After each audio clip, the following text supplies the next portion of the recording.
Salut! Est-ce que quand tu regardes un croquis d'un grand maître du dessin, comme par exemple De Vinci, tu te dis peut-être waouh, j'aimerais faire comme lui, mais je n'ai pas son talent.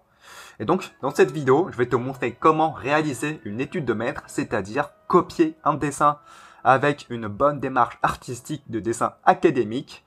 Et le résultat de tout ça va te permettre de découvrir les secrets de ces artistes qui ont marqué l'histoire de l'art. Et donc, on va ici étudier un croquis de Edmé Bouchardon, un artiste du XVIIe siècle. Et à travers ce dessin-là, dans un premier temps, on va voir tout simplement comment le dessiner, avec une réflexion simple sur le trait qui est très très fin de cet artiste. Et on terminera par un ombrage à l'eau. En fait, je dessine ça tout simplement avec un crayon aquarellable, ce qui est parfait pour ce genre d'exercice.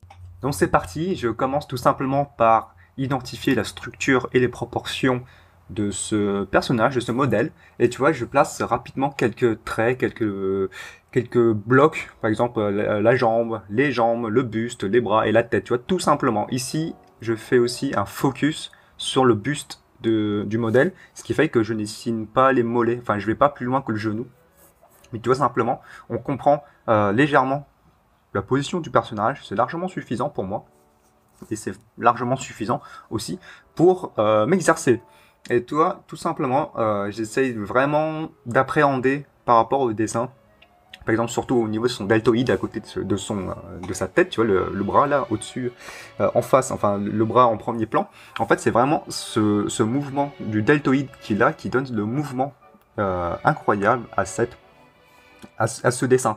Et tu peux voir, tu vois, avec aussi les ombres, tu vois, juste avec cette vague qui forme justement le deltoïde juste en dessous des triceps, c'est vraiment magnifique. Et c'est vraiment par un modèle musclé, tu arrives à donner beaucoup de mouvements, beaucoup de délicatesse, comme si tu dessinais une femme.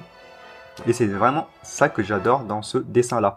Et donc, ça te permet justement de savoir comment donner une esthétique plutôt féminisée de l'homme musclé, juste en observant ce dessin-là de Edmé Bouchardon, qui est un sculpteur très célèbre à son époque. Et tu peux voir aussi, hein, tous les sculpteurs savent dessiner d'une manière très très délicate, et c'est vraiment super de voir leurs dessins, surtout avant leur travail de sculpture.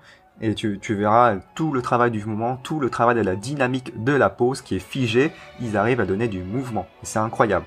Ensuite, pour terminer cette étude, je fais tout simplement un aplat avec de l'aquarelle. En fait, comme je t'ai dit au départ, j'utilise un crayon aquarellable, ce qui me permet justement d'ombrer beaucoup plus rapidement et d'avoir une ombre à une seule valeur. Si tu remarques bien, on a la même valeur d'ombre partout. C'est un marron assez rouge partout, et ça me permet justement de mettre en valeur les zones lumineuses. Et ensuite, à la fin, je vais juste à reprendre le dessin sec. Attention, il faut bien attendre qu'il soit sec pour pouvoir refaire un jeu de contraste par derrière. Et vraiment, c'est cette partie-là où tu vas accentuer, par exemple, sous les aisselles, accentuer un petit peu au niveau de la musculature, par exemple au deltoïde, et aussi à la silhouette au niveau de son bassin. Et c'est vraiment tous ces petites subtilités, petits accents qui donnent tout le mouvement et toute la force de ce dessin-là. Voilà, j'espère que tu as apprécié cette petite astuce. N'oublie pas de t'abonner si je t'ai appris quelque chose. Ensuite, moi j'attends un petit peu encore que ça sèche et je refais quelques petites retouches pour justement donner encore plus de contraste par la valeur, par exemple au niveau de son bras. Si tu remarques bien sur son exemple, il met bien en contraste l'avant-bras du personnage, justement ça permet d'accrocher l'œil et de pousser le mouvement vers le corps en entier, et aussi donner cet effet à la fois esthétique et puissant de ce modèle musclé. Et en plus, comme tu peux le voir, le crayon aquarellable, il est parfait pour ce genre d'études. Comme je t'ai dit, ça te permet de mettre des accents et d'avoir une grande variété de valeurs de traits, très très légers, très très contrastés. Et tu vois, tu peux tout faire avec un crayon. J'utilise le Faber-Castell aquarellable. Ici, c'est un marron.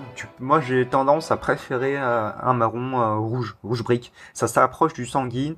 Ça, c'est pas trop sépia, mais voilà. Le sépia, c'est un peu plus sombre. Voilà, c'est nickel, et j'aime beaucoup m'entraîner de cette manière-là. Si toi aussi, n'hésite pas à poster sur le groupe Facebook. Il y a le lien en description. N'hésite pas à t'inscrire aussi, à cliquer sur le lien, il y a un lien en description où je donne 85% de mes techniques de dessin, donc inscris-toi. Et aussi, pour terminer, je t'invite à t'abonner à cette chaîne. Et si tu as des questions, pose-les moi en commentaire. Je te dis à demain, salut!